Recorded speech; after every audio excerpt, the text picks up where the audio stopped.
makan siang kita, jadi kita ice breaking dulu.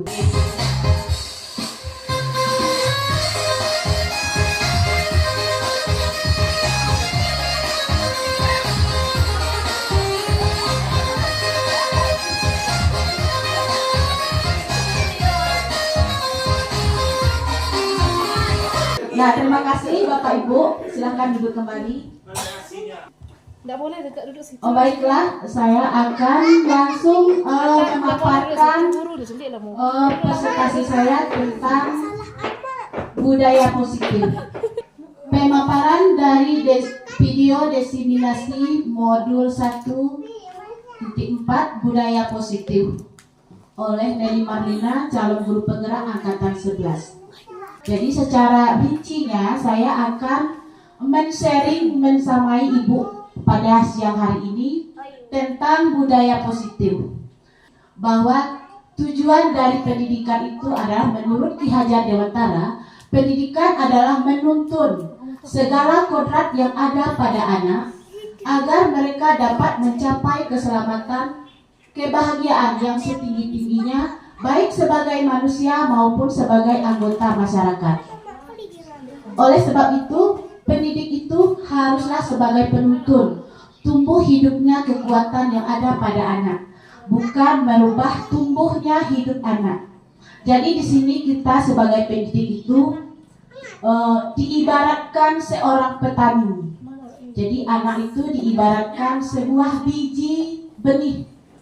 Kita tidak bisa merubah benih jagung itu menjadi benih padi, dan kita tidak bisa pula merubah benih padi itu menjadi jagung.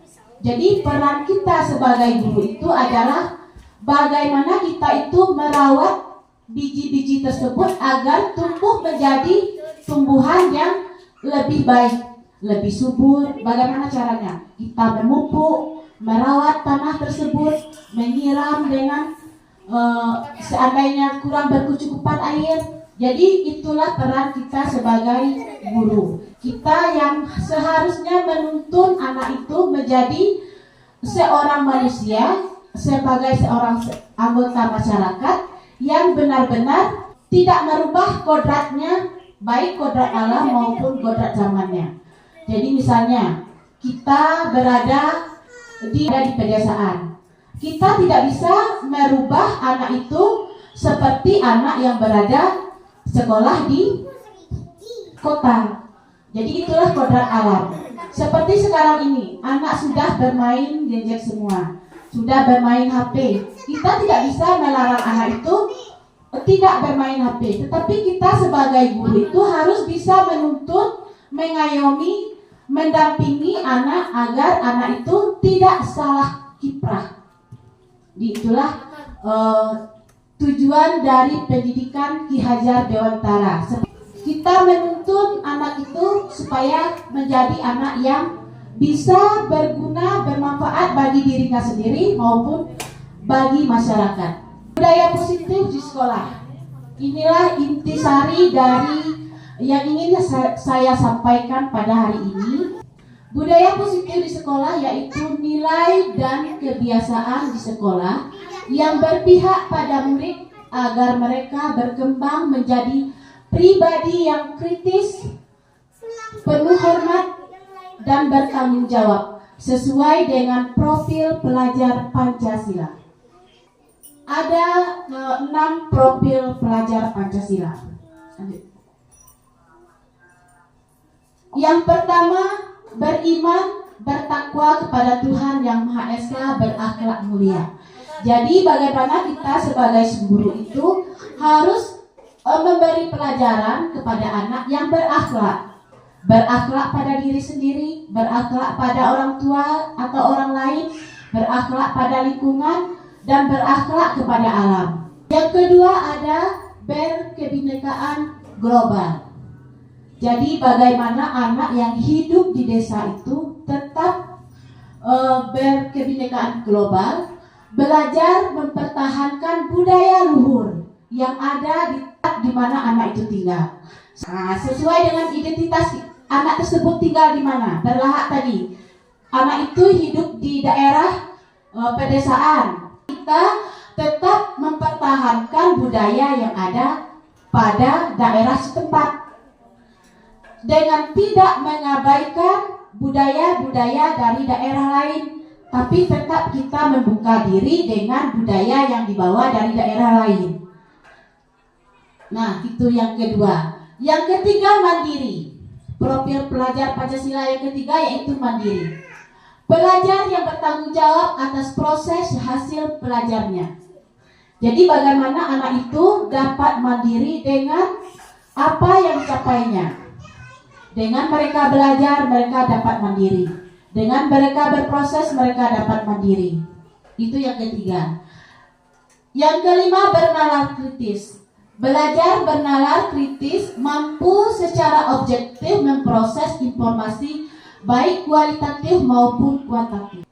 Anak-anak itu tidak langsung menerima apapun informasi yang diterimanya. Seperti kemarin saya punya kasus kelas 4 dibagi 2, dipecah menjadi 2. Kalau saya bukan guru yang profesional, kalau guru mungkin saya guru yang emosional, saya akan menerima langsung perlakuan anak, saya akan menerima langsung semua keluhan anak. Dan kita sebagai guru, itu yang harus kita benahi, itu yang harus kita luruskan. Jadi jangan kita, oh iya Pak Sob, Pak Ibu itu tambah dulu gitu nyai. Itu lah nampak rasio kita sebagai guru tadi. Nah, ibunya model itu. Jadi harus kita membela teman kita. Jadi dia akan mencontoh, oh iya, tidak langsung menelan apa yang diterima itu, dan tidak langsung mengeluarkan apa yang tidak disukai gitu. Nah itu bergotong royong. Pelajar yang memiliki kemampuan untuk melakukan kegiatan bersama-sama dengan sukarela. Itu saya juga sudah menerapkan pada kelas saya. Kita melakukan secara bersama, sendiri itu baik, bersama itu lebih baik. Gimana cara bergotong royong dan bersukarela? Dengan cara kita menjenguk atau teman yang sakit, nah itu bisa juga diterapkan kepada anak. Yang ketiga adalah kreatif. Pelajar yang kreatif mampu memodifikasi dan menghasilkan sesuatu yang original, bermakna, bermanfaat, dan berdampak. Itu bisa kita pelan-pelan kita terapkan pada sekolah kita. Bagaimana tadi seperti yang disampaikan oleh Bu Putri, kita membuat anak itu lebih kreatif. Nanti kita perlahan-lahan, kita pelan-pelan mulai menerapkan kepada anak kita mendaur ulang sampah. Di belakang sekolah kita ini ada sedikit kebun. Jadi nanti kita marilah kita bersama-sama memanfaatkan pekarangan sekolah kita ini supaya kita manfaatkan pekarangan sekolah. Itu adalah juga bentuk dari mengajar nilai profil pelajar Pancasila yang kreatif. Nah, ini konsep inti budaya positif. Inilah yang akan saya sampaikan kepada rekan-rekan semua. Saya di sini bukan sebagai orang yang pintar atau yang lebih dari Bapak Ibu. Saya bukan juga menggurui Bapak Ibu. Ini konsep inti budaya positif.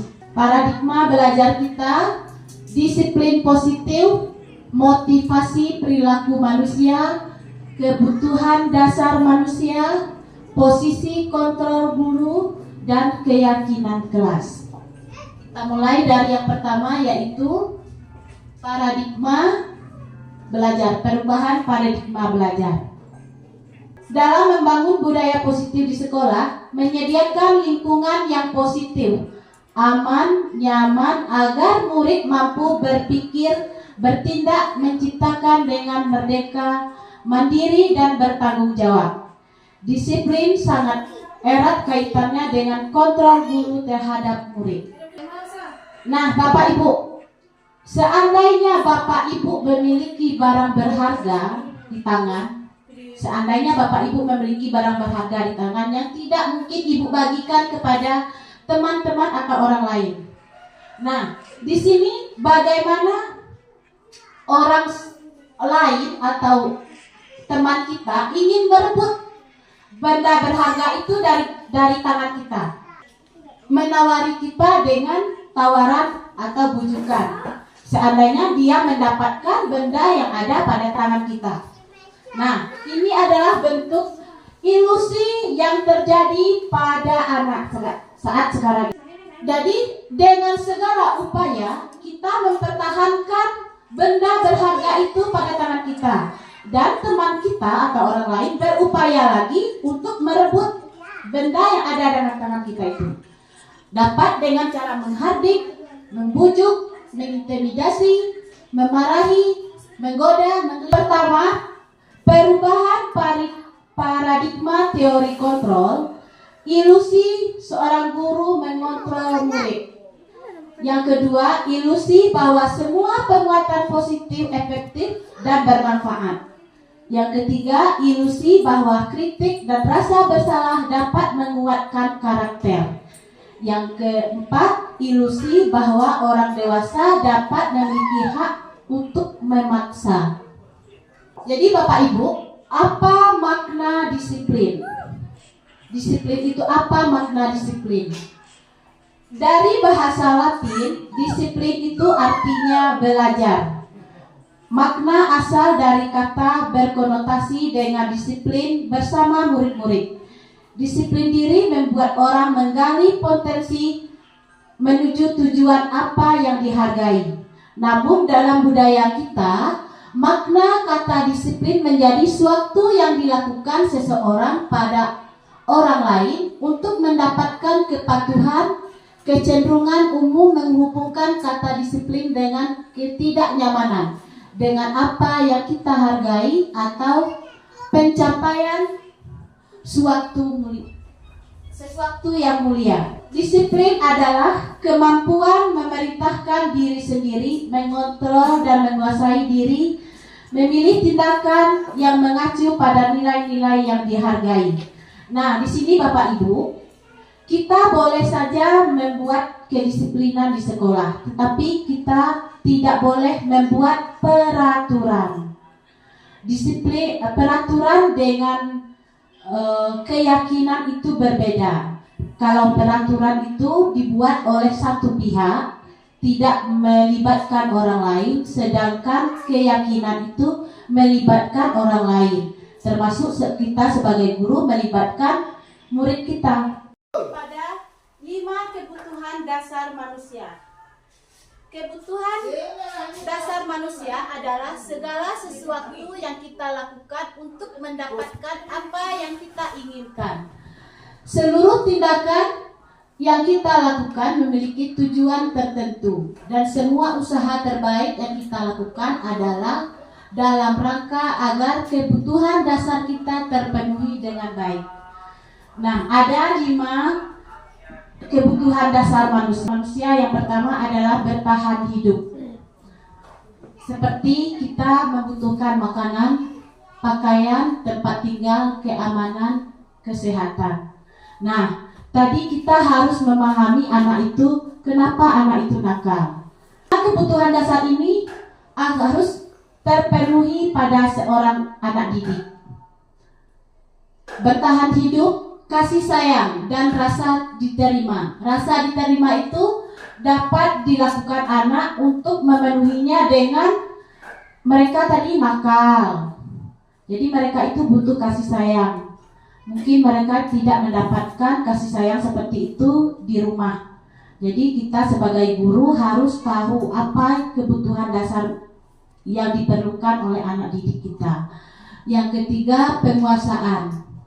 Penguasaan tadi, misalnya anak itu keluar masuk kelas. Jadi apa yang dibutuhkan anak itu? Mereka ingin menguasai diri mereka sendiri. Mereka ingin menuntut perhatian dari seorang guru. Yang keempat, ada kebebasan. Seperti kasus yang disampaikan oleh Pak Andi tadi. Teman-temannya pakai sepatu hitam, dia pakai sepatu putih. Itu adalah bentuk dari kebutuhan dasar manusia, yaitu kesenangan. Mohon perhatian, ini ada sebuah kasus. Ibu Ambar, guru wali kelas 2A di SD Pelita Hati, sedang bingung menghadapi ulah salah satu murid di kelasnya, yaitu Doni. Beberapa anak di kelas 2A telah datang padanya dan mengeluh pada Doni, sering sekali meminta bekal makan siang mereka dengan paksaan. Jadi Doni ini meminta bekal pada anak teman yang lain itu dengan secara paksa. Jika Anda menghadapi situasi seperti itu sebagai Ibu Ambar, apa yang Anda lakukan menurut Anda? Kira-kira apa alasan Doni melakukan hal tersebut? Jadi ada Bapak Ibu, apa sebabnya Doni memaksa temannya yang lain untuk menyerahkan bekal makan siangnya kepada Doni? Kebutuhan dasar apa yang dibutuhkan oleh Doni? Ada Bapak Ibu yang bisa? Silakan Pak So. Kebutuhan dasar apa yang dibutuhkan oleh Doni saat meminta secara paksa bekal makanan siang kepada muridnya?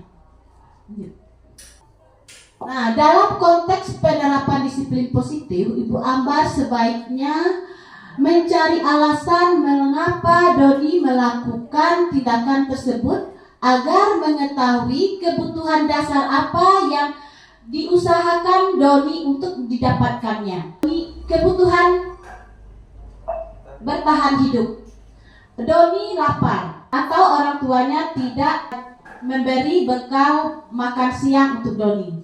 Jadi itu yang pertama. Apakah Doni itu lapar dengan secara paksa meminta bekal makanan pada temannya? Apakah Doni itu lapar atau Doni itu tidak diberi bekal makanan oleh orang tuanya? Jadi seorang guru itu harus tahu apa sebab Doni melakukan hal tersebut. Kebutuhan apa yang diperlukan oleh Doni.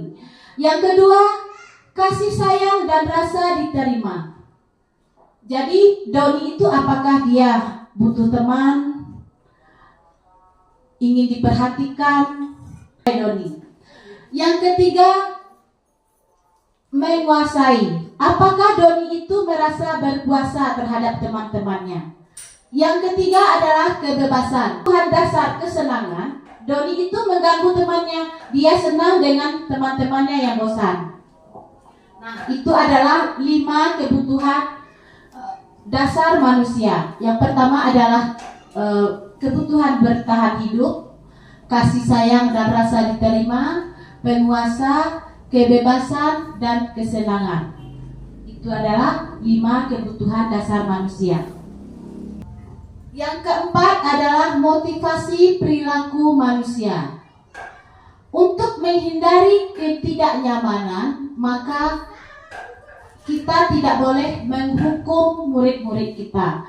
Kita harus menjadi teman atau manajer dari murid-murid kita. Kita tidak boleh sebagai penghukum. Kita jauhi murid-murid kita itu agar mereka tidak menyukai kita.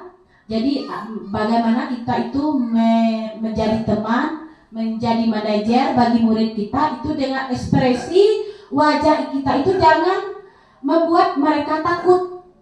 Itu kalau membuat mereka takut itu kita sebagai guru itu berposisi sebagai penghukum. Apakah Bapak Ibu setuju dengan pernyataan 1 hukuman dapat mendisiplinkan anak? Apakah Bapak Ibu setuju hukuman dapat mendisiplinkan anak? Bapak Sob? Apa Bapak setuju hukuman itu dapat membuat anak disiplin? Nah, nanti ada pencerahannya di tablet berikutnya. Yang kedua, memberi hukuman dengan hal positif seperti membersihkan halaman dapat meningkatkan disiplin anak. Apakah dengan menyuruh anak memungut sampah, membersihkan halaman dapat meningkatkan disiplin anak, Pak Sof? Bu Deni? Ya, nanti kita lanjutkan. Ada perinciannya apakah hukuman itu lebih efektif untuk anak-anak. Yang ketiga, memberi penghargaan dapat meningkatkan motivasi anak. Bagaimana Bu Dema? Setuju? Penghargaan dapat meningkatkan motivasi anak. Jadi di sini Bapak Ibu, kita sebagai guru tuh sebaiknya menghindari hukuman. Tadi seperti yang saya sampaikan bahwa saat kita menyuruh anak itu mengambil sampah, membersihkan halaman sekolah itu bukanlah sebuah konsekuensi. Itu adalah bentuk dari hukuman. Nah, hukuman ini bersifat tidak berencana atau secara tiba-tiba. Jadi anak itu tidak ada kesiapan saat mendapat hukuman. Jadi sebaiknya kita sebagai guru itu memberikan konsekuensi, bukan hukuman kepada anak.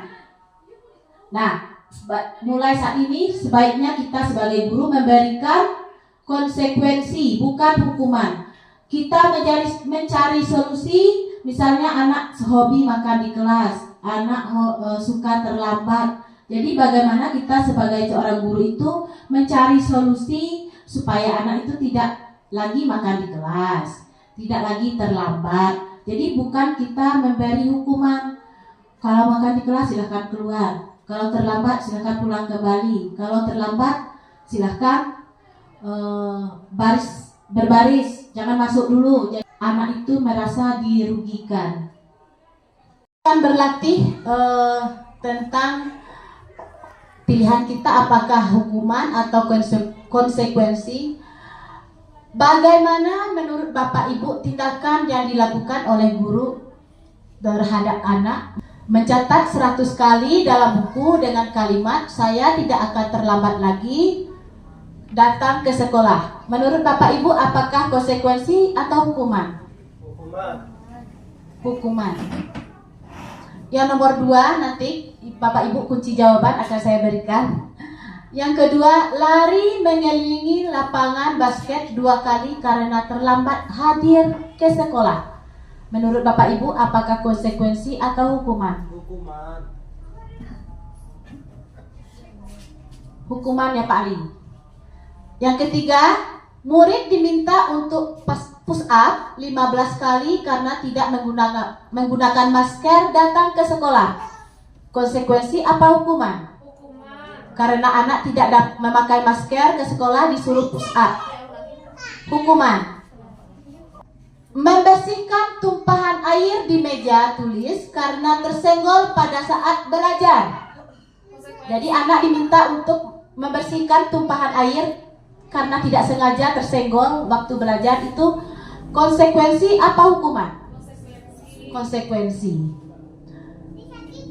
Selanjutnya murid disuruh untuk mengenakan sepatu seharian di sekolah karena tidak mengenakan sepatu hitam. Murid disuruh untuk mengenakan sepatu selama seharian di sekolah karena tidak menggunakan sepatu hitam. Konsekuensi.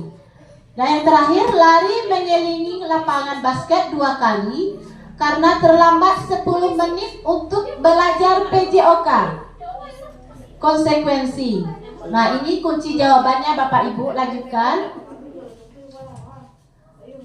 Mencatat 10 kali di dalam buku dengan kalimat saya tidak akan terlambat. Itu adalah sebuah hukuman karena itu tidak ada manfaatnya bagi anak.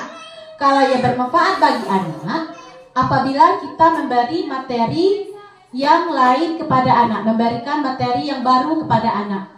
Jadi itu adalah hukuman.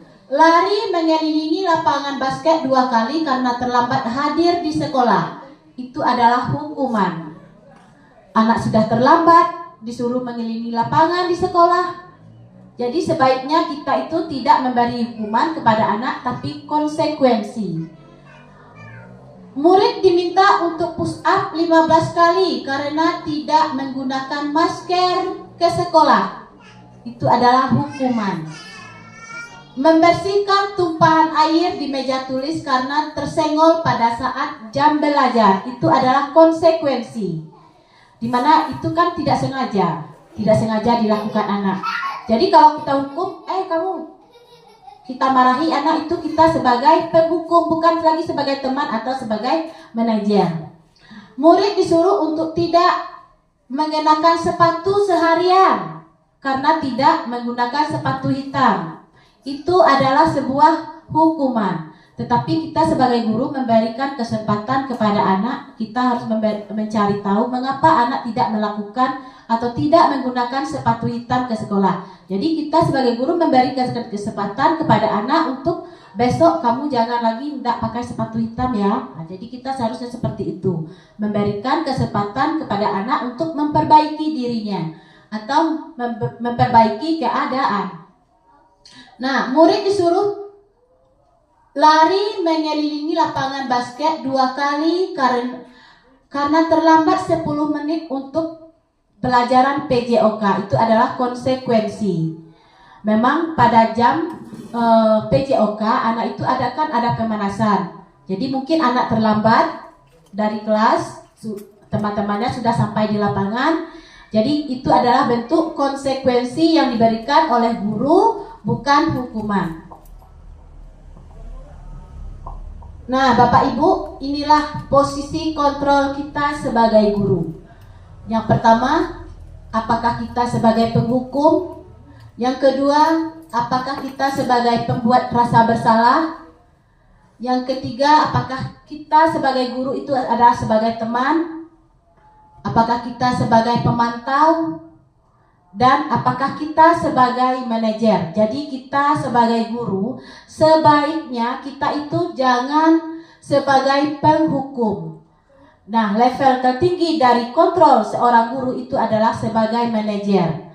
Kalau kita tidak bisa sebagai manajer, kita itu harus bisa mendekati murid kita itu dengan cara pendekatan sebagai teman.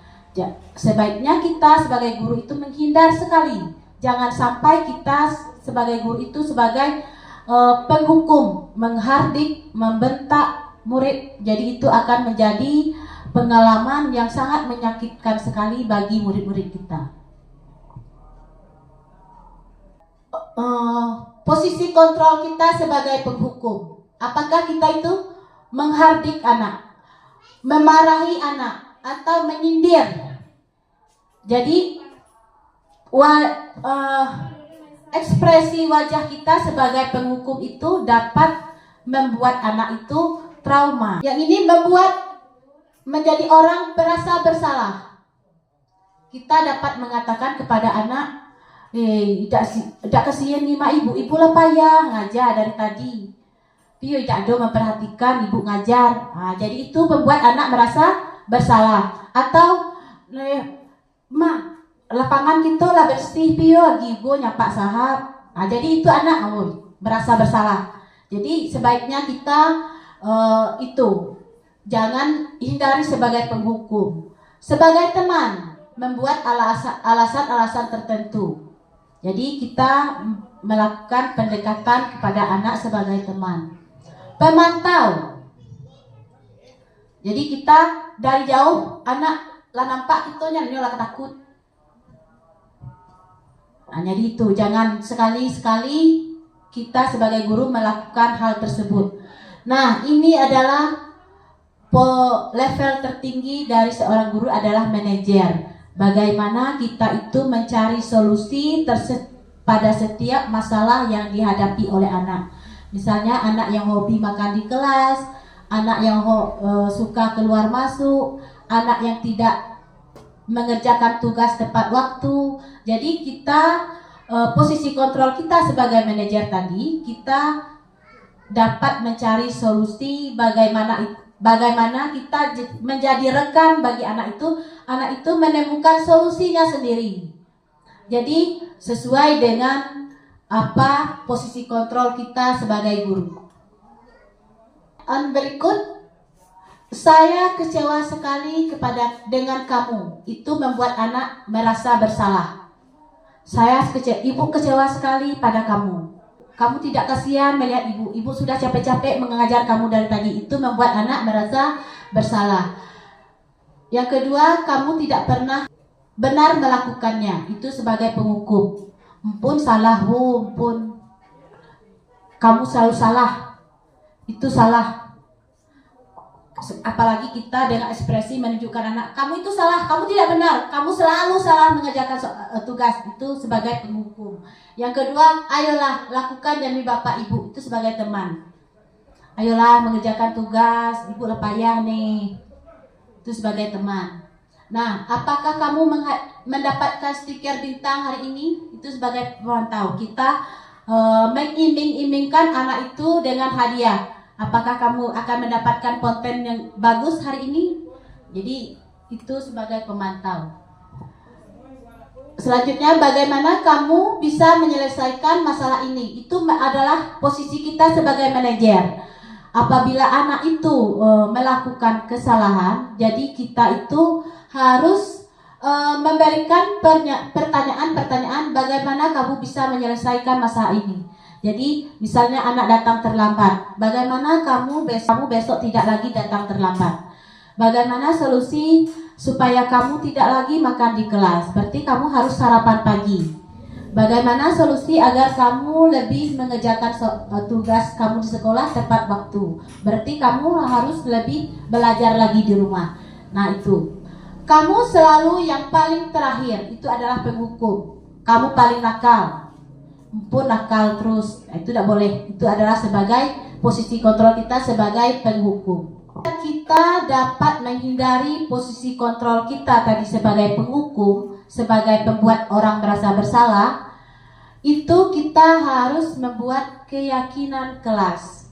Jadi saya minta kepada Bapak Ibu yang memegang kelas, yang menjadi wali kelas, baik kelas 1 sampai kelas 6, itu membuat kesepakatan kelas yang melibatkan murid-muridnya dalam hal tersebut. Misalnya, kamu tidak boleh memakai kata kamu tidak boleh lagi makan di kelas. Jadi bagaimana anak murid itu kita tidak lagi makan di kelas saat jam pelajaran. Kita tidak lagi terlambat. Tidak boleh terlambat, itu tidak boleh dikatakan dengan kalimat tidak boleh. Jadi bagaimana kita membuat kesepakatan kelas. Nah, untuk membentuk keyakinan kelas ini, yang pertama, keyakinan kelas harus bersifat abstrak daripada peraturan yang lebih rinci dan konkret. Jadi kalau peraturan itu beda dengan keyakinan kelas.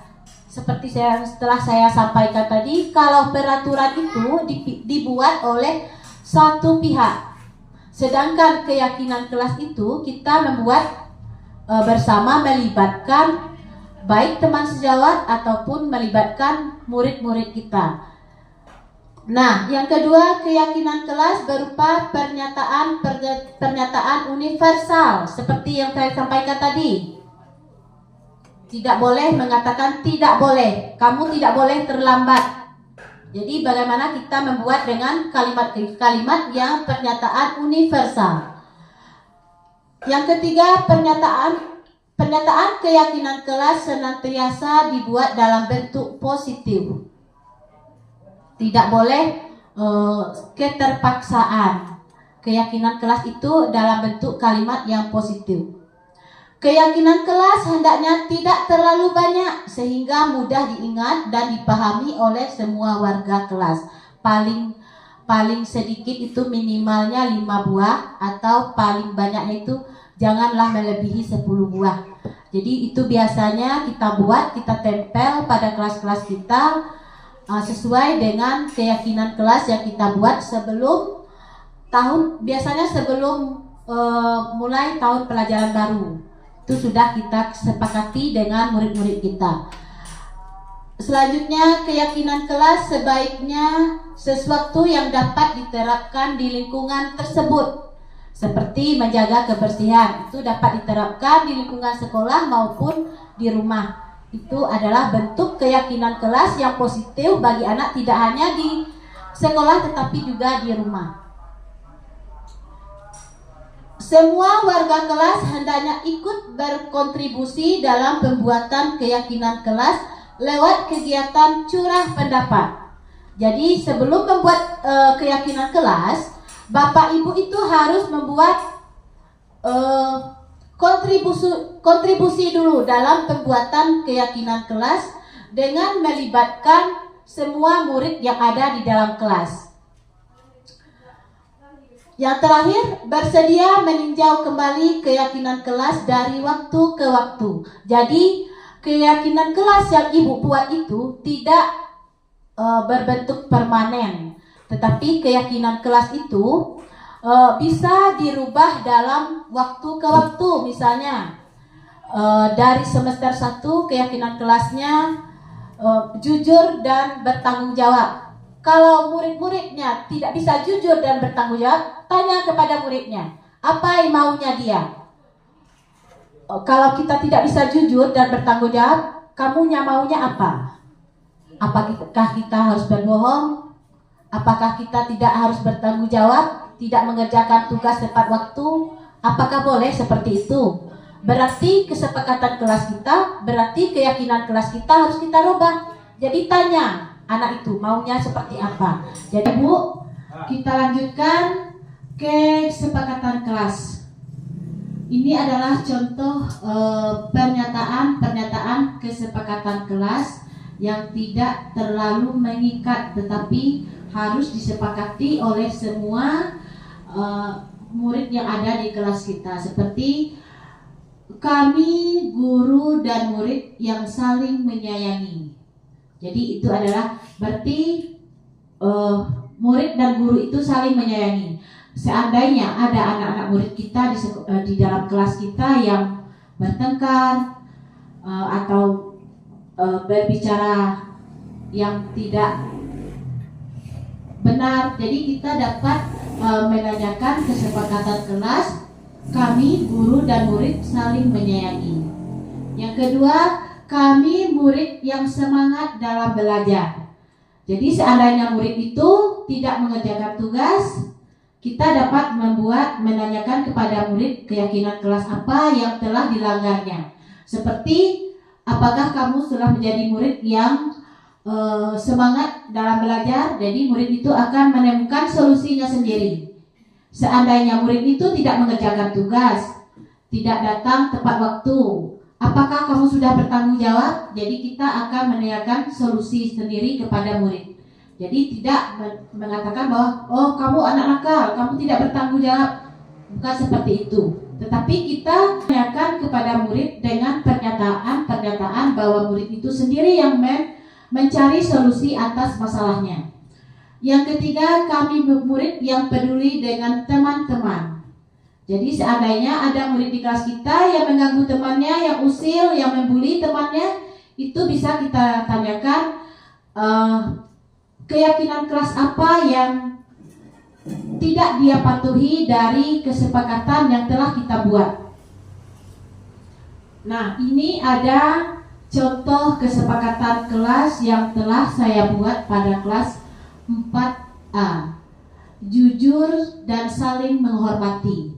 Yang kedua, disiplin dan tepat waktu. Adanya ada anak kita yang terlambat datang ke sekolah pada jam saat pelajaran yang telah dimulai.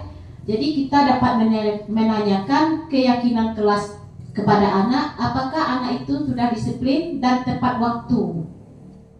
Selanjutnya, saling tolong-menolong dan peduli. Berkata sopan. Ada anak yang membuli temannya, kita dapat memberi solusi, dapat memberikan pernyataan kepada anak, apakah anak itu sudah berkata sopan, apakah pantas membuli teman, apakah pantas kita memperolok-olokkan teman, apakah pantas kita menjahili teman. Jadi itu adalah bentuk kesepakatan atau keyakinan kelas. Menjaga kebersihan. Keyakinan kelas yang kita buat bersama murid, bukan peraturan. Anak didik kita itu terbiasa melakukan sesuai dengan kesepakatan yang dibuatnya sendiri. Seandainya dia membuang sampah sembarangan di dalam kelas, kita dapat menanyakan keyakinan kelas apa yang telah tidak dia patuhi oleh anak. Dari keyakinan kelas itu dapat terbentuknya budaya positif, dapat terbentuknya lingkungan positif. Itu dimulai dari kelas kita. Jadi anak itu dapat terbiasa melakukan hal-hal yang positif itu tidak hanya di dalam kelas, tidak hanya di sekolah, tetapi juga melakukan hal-hal positif sampai dia berada di rumah. Jadi kita sebagai guru itu harus bisa mengontrol posisi anak, mengontrol bagaimana kelanjutan dari apa yang telah kita terapkan di sekolah. Jadi mulai dari kelas, membuat keyakinan kelas itu akan membentuk lingkungan dan budaya positif. Itu dimulai dari seorang pendidik atau guru. Ini ada segitiga restitusi. Segitiga restitusi suatu proses dialog yang dijalankan oleh guru dan orang tua agar dapat menghasilkan murid yang mandiri dan bertanggung jawab. Jadi saya sendiri sudah melakukan, saya sudah pernah melakukan segitiga restitusi ini terhadap murid. Itu yang pertama, menstabilkan identitas dulu. Dilanjutkan dengan memvalidasi kebutuhan, baru menanyakan keyakinan. Nah, kamu tentu punya alasan untuk mengapa melakukan itu. Jadi seandainya anak kita melakukan kesalahan, melakukan pelanggaran, jadi kita menanyakan sebab mengapa anak melakukan itu. Misalnya anak terlambat ke sekolah, berarti kita harus menanyakan kepada murid kita mengapa dia sampai terlambat ke sekolah.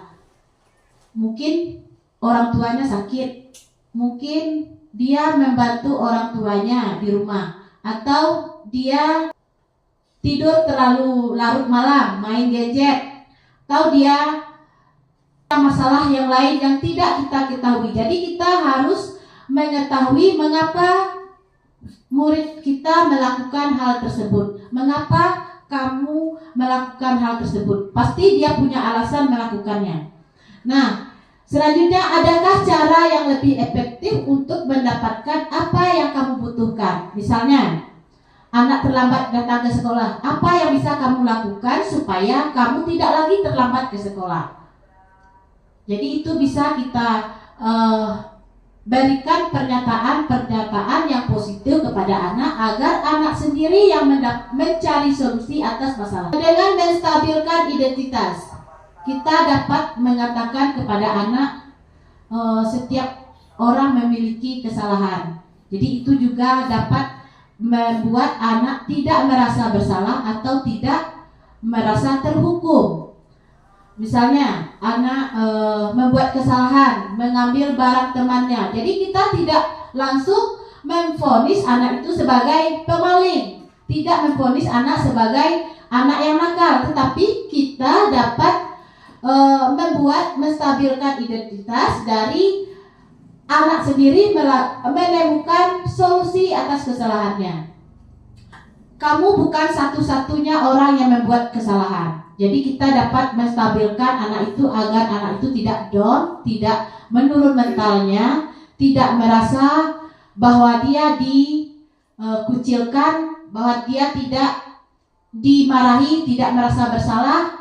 Jadi kita dapat memberikan pernyataan bahwa kamu bukan satu-satunya orang yang berbuat salah, tetapi kamu harus memperbaiki dari mengambil pelajaran dari kesalahan yang telah kamu perbuat. Baru yang terakhir, membuat keyakinan. Nah, nilai-nilai apa yang telah kamu dapatkan dari, misalnya pada saat berlalu lintas seseorang harus memakai helm. Jadi keyakinan apa yang harus didapatkan oleh anak? Bahwa memakai helm itu adalah untuk keselamatan. Jadi anak sendiri, bukan harus anak itu dituntut harus pakai helm. Jadi anak itu punya keyakinan bahwa memakai helm di jalan berlalu lintas itu adalah untuk keselamatan. Jadi anak menemukan sendiri keyakinan. Kamu ingin menjadi seperti apa? Kita bisa menanyakan kepada anak, kamu ingin seperti apa? Kamu maunya apa? Jadi bukan kita harus bertindak sendiri dengan hukuman-hukuman yang secara tiba-tiba kepada anak didik. Nah, Bapak Ibu, ini yang terakhir. Menstabilkan identitas. Guru akan berkata, berbuat salah itu adalah hal yang manusiawi. Itu pernyataan kita saat menstabilkan identitas. Jadi untuk membuat anak merasa membuat anak yang merasa gagal karena berbuat salah menjadi positif terhadap dirinya sendiri. Tidak ada manusia yang sempurna. Itu. Bapak Ibu juga berbuat salah. Kita pasti bisa menyelesaikan permasalahan ini. Jadi saat anak membuat salah, kita dapat menstabilkan identitas anak, menstabilkan emosi anak dengan cara pernyataan seperti itu. Siapa yang salah, Bapak dan Ibu tidak tertarik untuk menyelesaikan masalah ini. Jadi kita tidak perlu mencari siapa yang salah dan siapa yang benar atas semua permasalahan yang diperbuat oleh anak. Kalau kamu menyalahkan dirimu sendiri terus-menerus, apakah kamu bersikap baik pada dirimu sendiri? Jadi kalau anak itu merasa bersalah, jadi kita dapat mengungkapkan apakah kamu merasa bersalah terhadap diri kamu sendiri. Menanyakan keyakinan.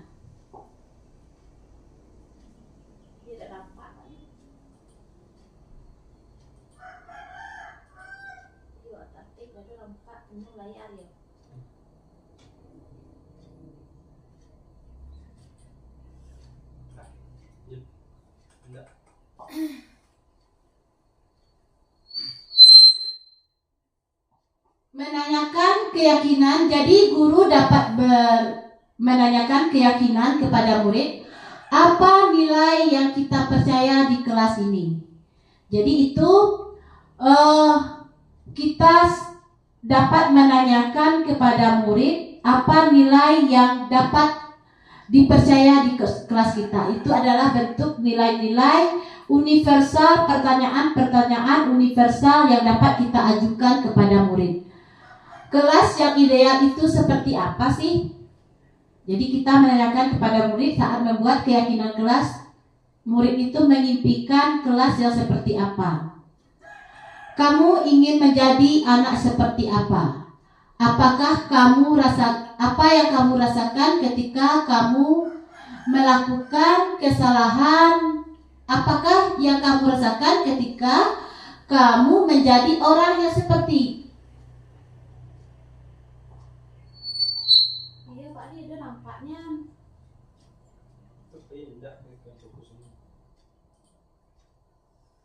Apa yang kamu rasakan ketika kamu melakukan hal yang seperti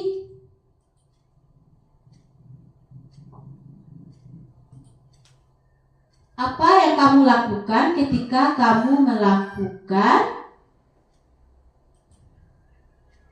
itu? Jadi seandainya kamu sebagai orang lain yang kamu bully, jadi apa yang kamu rasakan? Kita dapat menanyakan hal itu kepada anak didik kita. Misalnya dia mengganggu temannya, dia merampas makanan temannya. Jadi kita dapat menanyakan kepada murid, seandainya kamu di posisi temanmu, jadi apa yang kamu rasakan? Jadi anak juga dapat menyadari atas kesalahan yang diperbuatnya. Nah, Bapak Ibu, demikianlah pemaparan saya tentang budaya positif yang harus kita terapkan di sekolah, yang mudah-mudahan dapat diterapkan selanjutnya oleh anak didik kita di rumah.